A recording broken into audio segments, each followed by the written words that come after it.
En l'hiver de l'an 303, sous le ciel gris qui semblait obscurcir même les murs du majestueux empire romain, un ordre émana de la froide ville de Nicomédie, destinée à changer à jamais le destin de milliers d'âmes.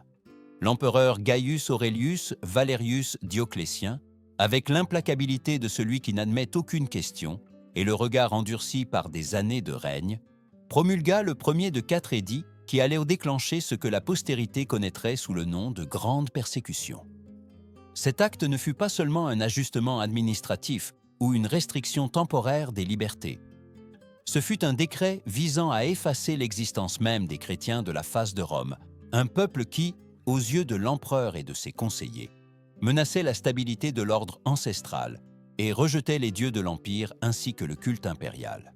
Selon les récits de Lactance, un historien romain contemporain qui devint plus tard un apologiste chrétien, Dioclétien fut influencé par son co-auguste Galère et les prêtres traditionalistes de Rome, qui voyaient les chrétiens non seulement comme des hérétiques, mais comme des germes de subversion qu'il fallait extirper.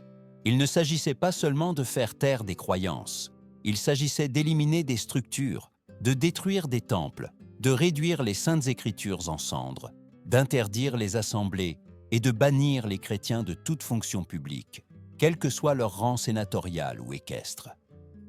L'intention était claire et impitoyable, effacer toute présence chrétienne de la société romaine.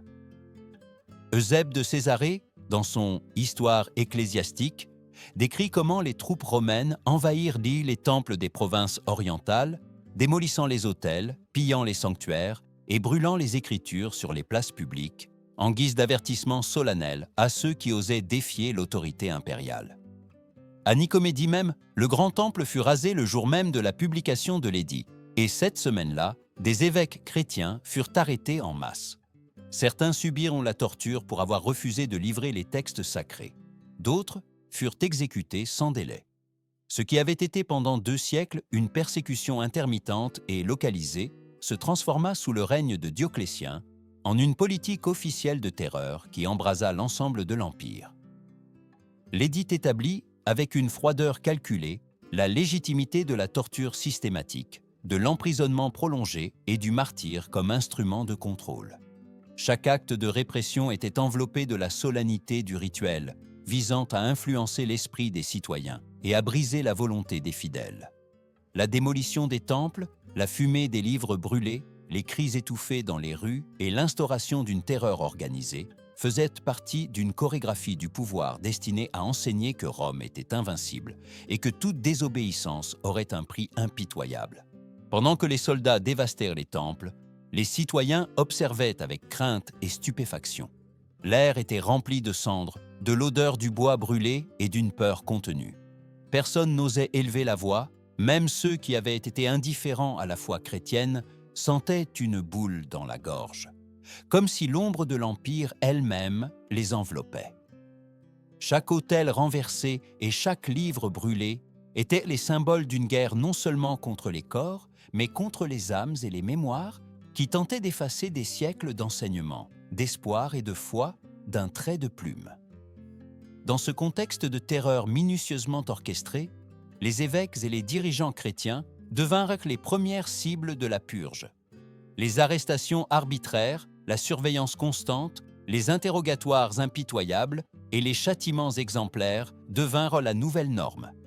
Ceux qui refusaient de livrer les textes sacrés étaient soumis à des tortures prolongées, à des coups impitoyables et à l'humiliation publique, tandis que la foule anxieuse et fascinée observait le spectacle, consciente que le pouvoir de l'empereur ne connaissait aucune limite.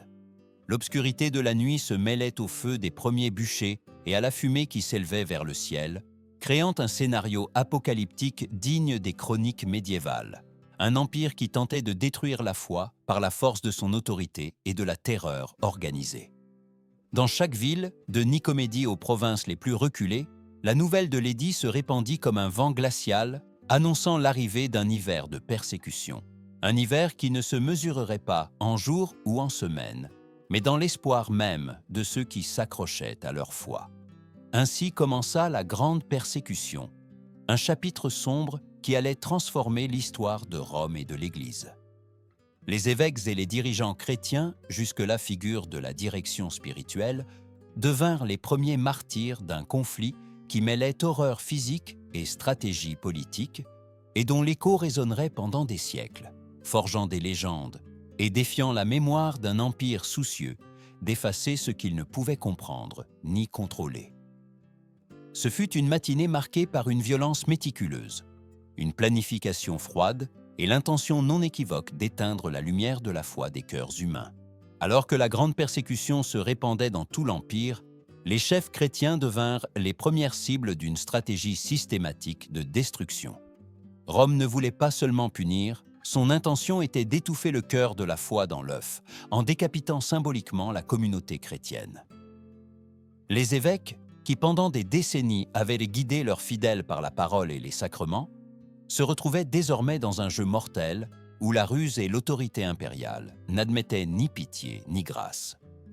À Nicomédie, l'évêque Antime fut capturé et soumis à d'interminables interrogatoires, au cours desquels des soldats impitoyables frappèrent sur son corps et ses mains, avec des fouets à pointe métallique, jusqu'à ce que la chair se déchire et que le sang tache les pavés. Le public, contraint d'assister à la scène, regardait avec effroi et comprenait que chaque coup était un message direct. L'obéissance à l'empereur primait sur la miséricorde divine. Après des jours de torture, Antime fut conduit au centre de la ville, exposé devant la foule et décapité, sa tête placée sur un piédestal, en souvenir du pouvoir absolu de Rome. Le sang versé n'était pas seulement une fin, c'était un moyen de répandre la terreur et de soumettre les cœurs. À Alexandrie, Pierre, théologien et évêque vénéré, fut secrètement arrêté, détenu pendant des mois dans l'obscurité totale, sans nourriture et régulièrement fouetté. Les récits de Lactance racontent que sa résistance aux gardes était inébranlable, que ses prières restaient mermes tandis que la souffrance physique minait son corps. Finalement, Pierre fut traîné à l'exécution et décapité, mais sa bravoure et sa sérénité résonnèrent parmi les fidèles, laissant un exemple impérissable de force et de foi au milieu de l'horreur. Dans les provinces d'Afrique du Nord, les châtiments atteignirent des extrêmes inimaginables. Félix de Tibiuca, évêque et gardien des Écritures, refusa de livrer les textes sacrés qui représentaient la voix et l'histoire de son peuple. En réponse, il fut marqué au fer rouge sur le visage et la poitrine, tandis que les gardes lui forçaient à la bouche pour brûler les pages sous ses yeux. La souffrance de Félix n'était pas seulement physique. Chaque seconde de torture était conçue pour briser son esprit et détruire le symbole de la foi qu'il protégeait.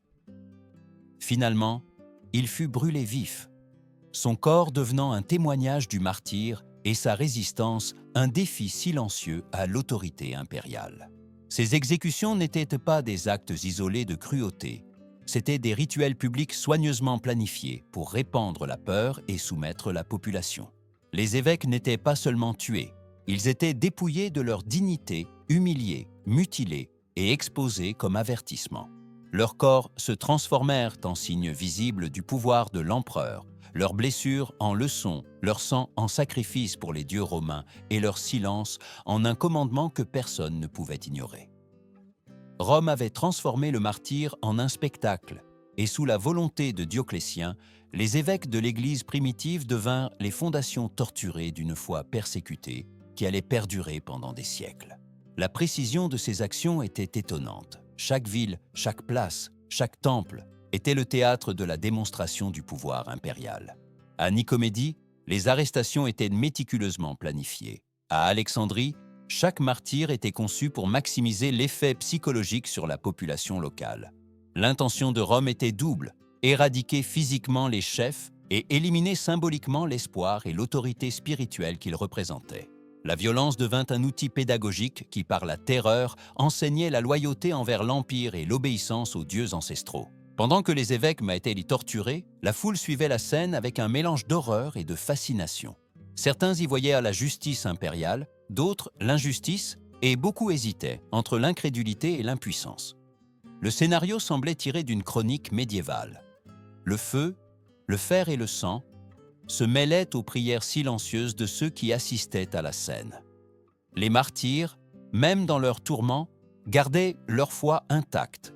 Leurs gestes et leurs paroles étaient des témoignages qui traversèrent le temps et l'espace, envoyant un message que même la torture la plus cruelle ne pouvait faire taire. La stratégie de Rome comprenait également une composante symbolique profonde. Chaque décapitation, chaque combustion, chaque mutilation était soigneusement planifiée pour envoyer un message à tous les chrétiens. Toute résistance serait payée par la souffrance la plus extrême, et l'autorité de l'empereur était absolue et inébranlable. Pourtant, dans cette tentative d'éradiquer la foi, les actes de violence créèrent aussi des héros et des légendes. Le souvenir d'Antime, de Pierre et de Félix dépassa les limites du temps et devint des exemples éternels de bravoure et de conviction face à la tyrannie. Ce chapitre sombre de l'Empire romain nous montre comment la brutalité peut être utilisée comme instrument de contrôle, mais aussi comment la résistance, la foi et la dignité humaine trouvent des moyens de perdurer même dans les scénarios les plus sombres. Alors que la terreur se propageait dans chaque recoin de l'Empire, le feu devint l'outil privilégié des dirigeants pour imposer l'obéissance et éteindre toute mémoire chrétienne. À Nicomédie, Césarée et Antioche, d'énormes bûchers s'élevèrent sur les places publiques et les foules furent contraintes d'assister à la consommation par les flammes de ceux qui refusaient de sacrifier aux dieux de Rome. Les flammes ne tuaient pas seulement des corps, elles devaient aussi effacer l'identité, l'espoir et la foi elle-même, transformant l'acte de tuer en un rituel de propagande impériale. Ceux qui persistaient dans leur résistance étaient ligotés avec de grosses cordes, aspergés d'huile et jetés vivants dans le feu, tandis que la foule retenait son souffle. L'intention n'était pas seulement d'exécuter, mais de terroriser, d'humilier et d'envoyer un message clair. Défier l'autorité impériale signifiait faire face à l'horreur absolue. Parmi les victimes se trouvaient des hommes et des femmes, jeunes et vieux, tous unis dans un destin commun que l'Empire voulait transformer en spectacle et en avertissement. Lactance rapporte sans ménagement des cas de vierges chrétiennes qui, après avoir été dépouillées de leurs vêtements et exposées publiquement, furent brûlées vives aux yeux de tous. La brutalité de ces actes intentionnellement et cérémonieusement exécutés transforma la mort en symbole et la souffrance en leçon publique. Le feu, considéré comme purificateur dans les rituels romains traditionnels, fut perverti en un instrument d'extermination et d'humiliation, visant à briser corps et esprit à la fois. Dans la région de Phrygie, un village chrétien entier, y compris un temple rempli de fidèles, fut encerclé et incendié, sur ordre du gouverneur régional. Personne ne put s'échapper. Chaque flamme ne détruisait pas seulement le corps des fidèles, mais leur refusait également l'enterrement traditionnel, une ultime insulte à l'espérance de la résurrection qu'ils professaient. La stratégie était claire. L'incendie devait symboliser à la fois le châtiment et la purification forcée, un message qui terrorisait et disciplinait simultanément. Ces exécutions publiques étaient planifiées avec une précision presque militaire. Ce n'étaient pas des explosions de violence spontanées ou des actes de foules en colère. Chaque action était conforme aux décrets impériaux et supervisée par des fonctionnaires soigneusement sélectionnés pour garantir un impact psychologique maximal. La chorégraphie de l'horreur comprenait non seulement les bûchers, mais aussi des processions, des expositions des condamnés et, dans certains cas, des tentatives de destruction physique des Écritures sous les yeux des martyrs. Chaque acte rappelait que la désobéissance aurait un prix tangible, palpable et terrible. Les effets sur la population furent immédiats et profonds. Les citoyens, contraints d'assister aux exécutions, éprouvaient un mélange de peur, de choc et de fascination. Les bruits du feu, les cris des condamnés et la fumée s'élevant vers le ciel créèrent une atmosphère apocalyptique où la vie et la mort se mêlaient dans un spectacle destiné à renforcer le pouvoir de l'empereur. La vue des corps dévorés par les flammes, des Écritures englouties par le feu et des martyrs qui restaient inébranlables même dans la plus grande douleur, laissa une impression indélébile dans la mémoire des spectateurs. Chaque feu allumé par ordre impérial avait un but symbolique et pratique. Il ne détruisait pas seulement les corps des fidèles, mais devait aussi effacer la mémoire collective et décourager toute résistance future. Pourtant, par un retournement ironique du destin, la résistance de ceux qui moururent avec dignité et foi renforça l'identité chrétienne. Leurs noms, leurs histoires et leur bravoure furent transmis oralement et par des écrits secrets, formant un héritage qui défia les tentatives de l'Empire de faire taire la foi. L'utilisation du feu comme instrument de contrôle politique ne se limitait pas aux grandes villes. Dans chaque village et chaque région de l'Empire, ces rituels étaient répétés. La cérémonie de la combustion des chrétiens devint une instruction d'obéissance, une leçon publique qui mêlait punition et propagande. Les martyrs devinrent des exemples vivants de défis et de résistance, tandis que l'Empire renforçait son autorité par la démonstration d'un pouvoir absolu. Le feu, témoin silencieux de la brutalité, devint ainsi le narrateur de l'histoire d'un conflit entre oppression et foi. Parmi les victimes se trouvaient aussi des enfants, qui n'étaient épargnés ni par leur innocence, ni par leur jeunesse. Les autorités romaines organisaient délibérément ces événements, souvent en les synchronisant avec des fêtes publiques, afin de maximiser la participation et de renforcer la leçon de soumission. En Afrique du Nord, les actes de martyrs, comme ceux des martyrs de Scyllite et de Carthage, reflétaient la continuité de ces pratiques, et les récits transmis soulignaient la résistance et la prière au milieu de la torture, consolidant ainsi la mémoire d'un peuple qui refusait de succomber. Les témoins rapportèrent des scènes où des chrétiens, agenouillés et priants, étaient attaqués par des bêtes sauvages, tandis qu'ils restaient immobiles, sans tenter de fuir ou de se défendre. La fonction de ces exécutions n'était pas seulement d'éliminer des corps, mais de créer un spectacle de terreur qui montrait la domination romaine sur la nature et sur ceux qui osaient exprimer des opinions dissidentes. Chaque rituel était chorégraphié avec précision et l'impact psychologique était soigneusement calculé. La brutalité devait être inoubliable et imprimer dans l'esprit de tous que défier les dieux de Rome avait des conséquences inéluctables et terribles. Alors que le feu ravageait temples et villages, l'Empire romain réactiva l'un de ses instruments d'exécution les plus redoutés et les plus théâtraux, la damnatio ad bestias, la condamnation à mort par des bêtes sauvages dans les arènes publiques. Cette méthode, déjà employée lors de persécutions antérieures, évolua sous Dioclétien pour devenir un instrument systématique de terreur d'État, planifié avec précision et supervisé par des gouverneurs chargés de l'application des édits antichrétiens. À Césarée-Maritime, les chroniques d'Eusèbe décrivent comment des groupes entiers de chrétiens étaient traînés à l'amphithéâtre, dépouillés de leurs vêtements et ligotés, livrés sans défense au rugissement des lions, des léopards et des ours. Nombre d'entre eux élevaient leurs prières tandis que les portes des enclos s'ouvraient et affrontaient la mort avec une sérénité qui contrastait avec la brutalité du spectacle.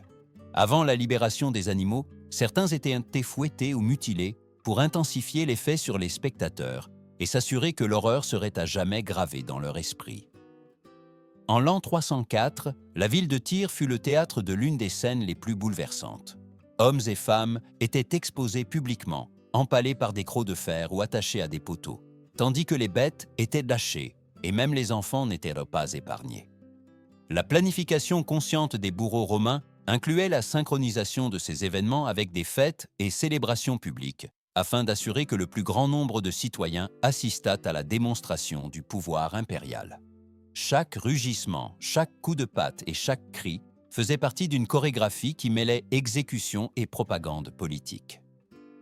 En Afrique du Nord, la continuité de ces pratiques reflétait la persistance de la persécution tout au long de l'ère dioclétienne. Les récits des martyrs de Scyllite et de Carthage, bien que basés sur des chroniques antérieures, montrent que la stratégie de terreur par les bêtes sauvages était à la fois symbolique et efficace. Enseigner l'obéissance, inspirer la peur et éliminer tout défi à l'autorité. Des témoins décrivirent des chrétiens agenouillés et priant tandis que les bêtes se jetaient impitoyablement sur eux, un acte de bravoure qui se transforma en témoignage spirituel et en résistance silencieuse. Chaque exécution par les animaux était un message à double tranchant, la démonstration de la domination absolue de Rome sur la nature et sur les dissidents, et en même temps, un scénario où la foi des chrétiens était montrée inébranlable. La planification minutieuse, la théâtralité de l'arène et la participation du public avaient un objectif clair: consolider le pouvoir de l'Empire par la peur et l'humiliation publique. Pourtant, la tentative de briser la foi par la terreur eut un effet inattendu. Le souvenir des martyrs et de leur résistance inspira d'autres à maintenir la foi vivante et à la transmettre secrètement, créant ainsi un héritage que ni la violence ni la propagande ne purent effacer. Les récits indiquent que même des enfants, innocents et vulnérables, furent inclus dans les spectacles. Leurs souffrances mesurées et organisées contribuèrent à la terreur collective et montrèrent que l'autorité romaine ne faisait aucune distinction d'âge ou de vulnérabilité. L'inclusion des plus jeunes dans ces démonstrations servait à propager une peur transgénérationnelle qui enseignait dès l'enfance l'obéissance absolue et le respect des dieux de l'Empire. La préparation des événements suivait une logique militaire et rituelle. Chaque condamné avait un rôle dans le récit que l'Empire voulait projeter. Montrer la prééminence, humilier la foi et soumettre la volonté des citoyens. Les arènes n'étaient pas seulement des lieux d'exécution, elles se transformaient en instruments de guerre psychologique, où la brutalité était chorégraphiée avec précision et où la résistance spirituelle était punie de manière exemplaire, afin que le message soit clair pour tous. Ainsi, la bravoure des martyrs rayonnait au milieu des ténèbres. Les chrétiens qui faisaient face aux animaux le faisaient avec des prières fermes, avec des gestes qui défiaient la mort, montrant que même face aux rugissements les plus féroces et à la menace d'une fin immédiate, la foi pouvait soutenir l'esprit humain. Les spectateurs, bien qu'effrayés, ne pouvaient ignorer la dignité avec laquelle les martyrs affrontèrent la mort. Chaque victime se transforma en un exemple et un symbole, montrant que l'autorité impériale pouvait tuer des corps, mais ne pouvait étouffer ni la foi, ni la résistance spirituelle. Les chroniques décrivent un contraste troublant. Tandis que les animaux déchirèrent les corps, la prière et le silence des chrétiens résonnaient au-delà de l'amphithéâtre, marquant un écho qui traverserait les générations. La violence planifiée pour terroriser eut paradoxalement pour effet de consolider l'identité chrétienne et de renforcer la mémoire collective de la résistance. L'arène, théâtre de l'horreur, devint le témoin du courage, de la foi et de la résilience de ceux qui refusèrent de succomber à la tyrannie. Malgré la planification méticuleuse et la violence systématique de l'Empire, la brutalité de Dioclétien eut un effet qu'il n'aurait jamais pu prévoir. Chaque décapitation, chaque bûcher et chaque bête lâchée dans les arènes non seulement devait anéantir des corps et supprimer la foi, mais renforça paradoxalement la résistance et consolida l'identité chrétienne. Le sang versé des martyrs, les témoignages de ceux qui affrontèrent la mort avec sérénité et les histoires de ceux qui survécurent à la persécution se transformèrent en récits qui traversèrent les générations, diffusant espoir et détermination. Les chefs chrétiens, même dans leurs derniers instants, firent à faire preuve d'un courage inébranlable qui résonna dans le cœur des fidèles. La ténacité d'Antime, de Pierre et de Félix face aux gardes impériaux et la sérénité avec laquelle ils endurèrent les tourments devinrent des exemples qui inspirèrent des communautés entières à ne pas renoncer à leur foi. Ce que Dioclétien voulait détruire, la structure de leadership et la cohésion de la communauté, se renforça finalement plus profondément. Chaque acte de martyr devint un symbole de résistance et un rappel que l'autorité peut briser des corps, mais ne peut briser la conviction spirituelle. La persécution systématique favorisa également un réseau secret de solidarité et de communication entre chrétiens. Les histoires de survivants et de martyrs étaient transmises confidentiellement, ce qui renforça l'identité de la communauté et maintint la flamme de la foi vivante au milieu de la peur. Les récits de torture, de décapitation et de bûcher, bien qu'horribles, servirent d'avertissement et en même temps d'incitation à la résilience. La mémoire des martyrs devint un récit commun qui renforça la cohésion sociale et spirituelle de la communauté au-delà des murs des temples et des villes. La terreur organisée, censée paralyser et plier la population, permit également l'émergence de héros et de légendes. Chaque histoire de résistance se transforma en un héritage qui nourrit la culture et la mémoire collective. Les récits des martyrs documentèrent non seulement la violence, mais offrirent des exemples de moralité, de dignité et de force face à l'oppression.